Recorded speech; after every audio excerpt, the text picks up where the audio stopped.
LibreOffice writer printing અને viewing documents પરના મૌખિક ટ્યુટોરીયલમાં સ્વાગત છે.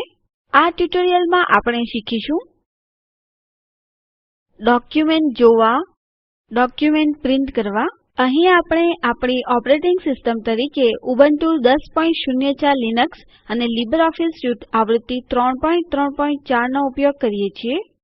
તો ચાલો આ ટ્યુટોરીયલની શરૂઆત લીબરઓફીસ રાઈટરમાં જોવા માટેના વિવિધ વિકલ્પો વિશે શીખવાથી કરીએ. રાઈટરમાં જોવા માટેના બહોળા પ્રમાણમાં ઉપયોગમાં લેવાતા બે વિકલ્પો છે. તેઓ પ્રિન્ટ લેઆઉટ અને વેબ લેઆઉટ છે. આ પ્રિન્ટ લેઆઉટ વિકલ્પ દર્શાવે છે કે ડોક્યુમેન્ટ જ્યારે પ્રિન્ટ થશે ત્યારે કેવું દેખાશે. આ વેબ લેઆઉટ વિકલ્પ ડોક્યુમેન્ટ વેબ બ્રાઉઝરમાં દેખાય તે પ્રમાણે બતાવે છે. જ્યારે તમે એચટીએમએલ ડોક્યુમેન્ટ બનાવવા માંગો છો તેમજ તમે ડોક્યુમેન્ટમાં ફેરફાર કરવા માટે પૂર્ણ સ્ક્રીન મોડમાં જોવા માંગો ત્યારે આ ખૂબ જ ઉપયોગી છે. પ્રિન્ટ લેઆઉટ વિકલ્પનો વપરાશ કરવા માટે વ્યૂ વિકલ્પ પર ક્લિક કરો અને પછી પ્રિન્ટ લેઆઉટ વિકલ્પ પર ક્લિક કરો. વેબ લેઆઉટ વિકલ્પ વાપરવા માટે મેનુ બારમાં વ્યૂ વિકલ્પ પર ક્લિક કરો અને પછી વેબ લેઆઉટ વિકલ્પ પર ક્લિક કરો. આ બંને વિકલ્પો ઉપરાંત ડોક્યુમેન્ટને પૂર્ણ સ્ક્રીન મોડમાં પણ જોઈ શકો છો.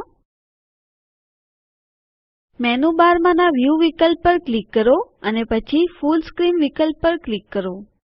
ડોક્યુમેન્ટમાં ફેરફાર કરવા માટે તેમજ તેમને પ્રોજેક્ટર પર પ્રોજેક્ટ કરવા માટે ફુલ સ્ક્રીન મોડ ઉપયોગી છે. પૂર્ણ સ્ક્રીન મોડમાંથી બહાર નીકળવા માટે કીબોર્ડ પરની એસ્કેપ કી દબાવો. આપણે જોઈ શકીએ કે ડોક્યુમેન્ટ પૂર્ણ સ્ક્રીન મોડમાંથી બહાર નીકળે છે. હવે ચાલો વ્યૂ મેનુમાં પ્રિન્ટ લેઆઉટ વિકલ્પ પર ક્લિક કરીએ. આગળ પ્રક્રિયા કરવા પહેલા ચાલો આપણા ડોક્યુમેન્ટમાં ઇન્સર્ટ મેન્યુઅલ બ્રેક પર ક્લિક કરી અને પેજ બ્રેક વિકલ્પ પસંદ કરી એક નવું પૃષ્ઠ ઉમેરીએ. પછી ઓકે પર ક્લિક કરો. આપણે આ માટે વધુ વિગતવાર અન્ય ટ્યુટોરીયલમાં શીખીશું. ડોક્યુમેન્ટ જોવા માટેનો અન્ય વિકલ્પ છે ઝૂમ. મેનુ બારમાં વ્યૂ વિકલ્પ પર ક્લિક કરો અને પછી ઝૂમ ક્લિક કરો. તમે જુઓ કે ઝૂમ એન્ડ વ્યૂ લેઆઉટ સંવાદ બોક્સ આપણી સામે દેખાય છે.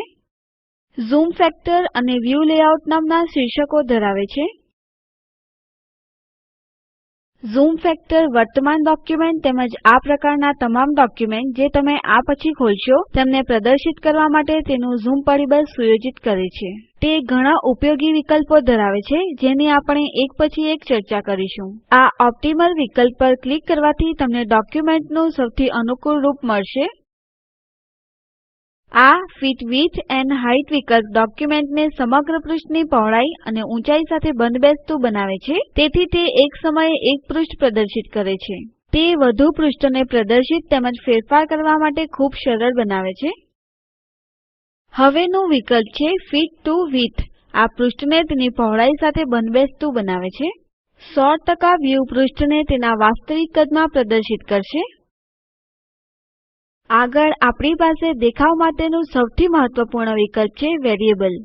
વેરિયેબલ ક્ષેત્રમાં જેટલું તમે ડોક્યુમેન્ટ મોટું કરી પ્રદર્શિત કરવા ઈચ્છતા હોવ તેટલું તમે ઝૂમ પરિબળ દાખલ કરી શકો છો. ઉદાહરણ તરીકે આપણે વેરિયેબલ ક્ષેત્રમાં 75% વેલ્યુ દાખલ કરીએ અને પછી ઓકે બટન પર ક્લિક કરીએ. તેવી જ રીતે ડોક્યુમેન્ટ જોવા અને ફેરફાર કરવા માટે તમારી જરૂરિયાત અને અનુકૂળતા પ્રમાણે તમે ઝૂમ પરિબળ બદલી શકો છો. સંવાદ બોક્સમાં અન્ય લક્ષણ વ્યૂ લેઆઉટ છે.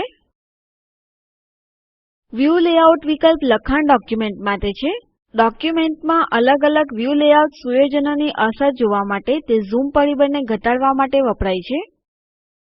તેની પાસે ઓટોમેટિક અને સિંગલ પેજ જેવા વિકલ્પો છે જે પૃષ્ઠોને બાજુ બાજુમાં અને નીચેની તરફ પ્રદર્શિત કરવા માટે છે. ઉદાહરણ તરીકે જો આપણે ઝૂમ ફેક્ટર હેઠળ ફિટ વિડ્થ એન્ડ હાઇટ વિકલ્પ પસંદ કરીએ પછી વ્યૂ લેઆઉટ વિકલ્પ હેઠળ સિંગલ પેજ વિકલ્પ પર ક્લિક કરીએ અને અંતે ઓકે બટન પર ક્લિક કરીએ તો આપણે જોઈ શકીએ છીએ કે પૃષ્ઠો એકબીજાની નીચે આવે છે. હવે ઓટોમેટિક વિકલ્પ પર ક્લિક કરો અને પછી ઓકે બટન પર ક્લિક કરો. તમે જુઓ કે પૃષ્ઠો બાજુ બાજુમાં પ્રદર્શિત થાય છે. રાઈટરના સ્ટેટસ બાર પર 3 કંટ્રોલ પણ આપણા ડોક્યુમેન્ટના ઝૂમ અને વ્યૂ લેઆઉટ બદલવા માટેની પરવાનગી આપે છે. વ્યૂ લેઆઉટ ચિહ્નો ડાબેથી જમણી તરફ નીચે પ્રમાણે છે.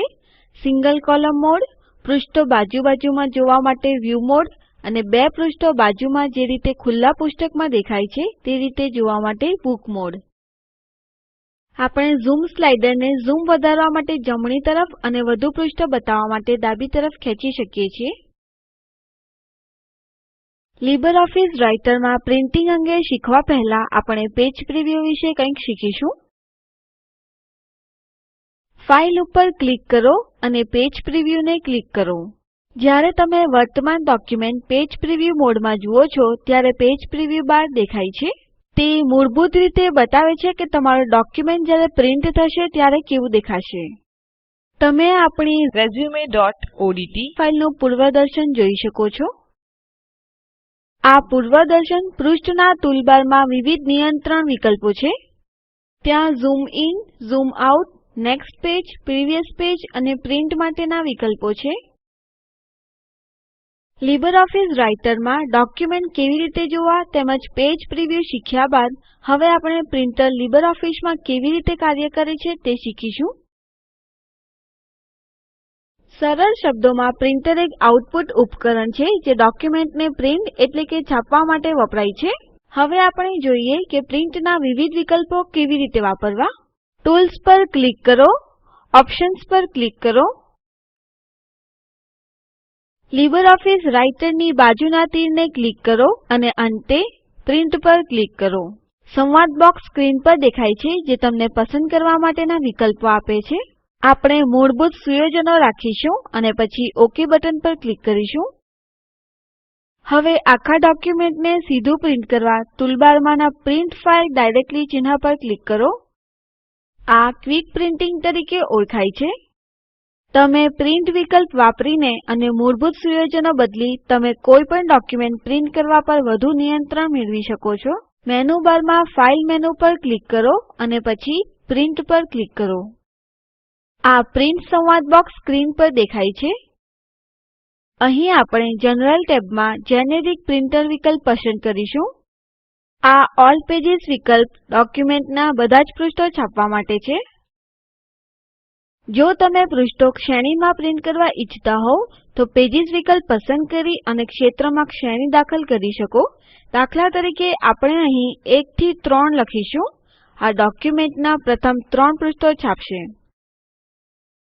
જો તમે ડોક્યુમેન્ટની ઘણી નકલો પ્રિન્ટ કરવા માંગો તો પછી નંબર ઓફ કોપીઝમાં કિંમત દાખલ કરો.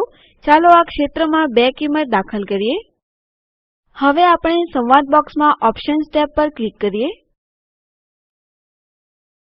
વિકલ્પોની યાદી સ્ક્રીન પર દેખાય છે જ્યાંથી તમે પસંદ કરી શકો અને ડોક્યુમેન્ટમાં પ્રિન્ટ કરી શકો છો. આપણે print in reverse page order નામનું ચેકબોક્સ જોઈએ છીએ. આ વિકલ્પ વિશાળ આઉટપુટને એકત્રિત કરવું સરળ બનાવે છે. તેથી તેના વિરુદ્ધ ચેકબોક્સ પર ક્લિક કરો. તમે તમારા પીડીએફ ડોક્યુમેન્ટનું પણ પ્રિન્ટ લઈ શકો છો. આપણે પહેલા જ જોઈ લીધું છે કે ડોટ ઓડીટી ડોક્યુમેન્ટને ડોટ પીડીએફ ફાઇલમાં રૂપાંતર કેવી રીતે કરવું. જો કે આપણે પહેલાથી જ ડેસ્કટોપ પર પીડીએફ ફાઇલ સંગ્રહ કરેલ છે તો આપણે પીડીએફ ફાઇલ પર 2 વખત ક્લિક કરીશું. હવે ફાઇલ વિકલ્પ પર ક્લિક કરો અને પ્રિન્ટ પર ક્લિક કરો. ચાલો મૂળભૂત સુયોજનો રાખીએ અને પછી પ્રિન્ટ પ્રિવ્યુ બટન પર ક્લિક કરીએ. તમે જુઓ સ્ક્રીન પર ફાઇલનું પૂર્વદર્શન દેખાય છે. હવે તે પ્રિન્ટ કરવા માટે પ્રિવ્યુ પેજમાં પ્રિન્ટ ધીસ ડોક્યુમેન્ટ ચિહ્ન પર ક્લિક કરો. અહીં લીબરઓફીસ રાઈટરનું આ મૌખિક ટ્યુટોરીયલ સમાપ્ત થાય છે. સારાંશ માટે આપણે શીખ્યા. ડોક્યુમેન્ટ જોવા, ડોક્યુમેન્ટ પ્રિન્ટ કરવા, કોમ્પ્રેહેન્સિવ અસાઇનમેન્ટ, રાઈટરમાં લખાણ લખો. This is LibreOffice Writer. ડોક્યુમેન્ટનું પૂર્ણ સ્ક્રીન દેખાવ મેળવવા માટે ફુલ સ્ક્રીન વિકલ્પનો ઉપયોગ કરો. ડોક્યુમેન્ટના ઓપ્ટિમલ તેમજ વેરિયેબલ દેખાવ માટે ઝૂમ વિકલ્પનો ઉપયોગ કરો. વેરિયેબલ કિંમત 50% થી સુયોજિત કરો અને પછી ડોક્યુમેન્ટ જુઓ. ડોક્યુમેન્ટનું પેજ પ્રિવ્યુ મેળવો અને પૃષ્ઠ પર બોર્ડરો આવે એ રીતે પૃષ્ઠની 2 નકલો પ્રિન્ટ કરો. આ લિંક ઉપર ઉપલબ્ધ વિડીયો જુઓ. તે મૌખિક ટ્યુટોરીયલ પ્રોજેક્ટનું સારાંશ આપે છે. જો તમારી બેન્ડવિડ્થ સારી ન હોય તો તમે ડાઉનલોડ કરી તે જોઈ શકો છો. અમે મૌખિક ટ્યુટોરિયલોની મદદથી વર્કશોપ આયોજિત કરીએ છીએ.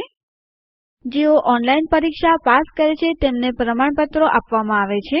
વધુ વિગતો માટે contact@spoken-tutorial.org ઉપર સંપર્ક કરો.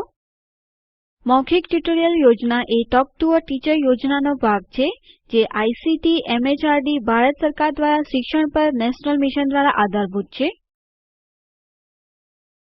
વધુ માહિતી આના ઉપર ઉપલબ્ધ છે spoken-tutorial.org/nmeict-intro. આઈઆઈટી બોમ્બે તરફથી ભાષાંતર અને રેકોર્ડિંગ કરનાર હું કૃપાલી પરમાર વિદાય લઉં છું. આભાર.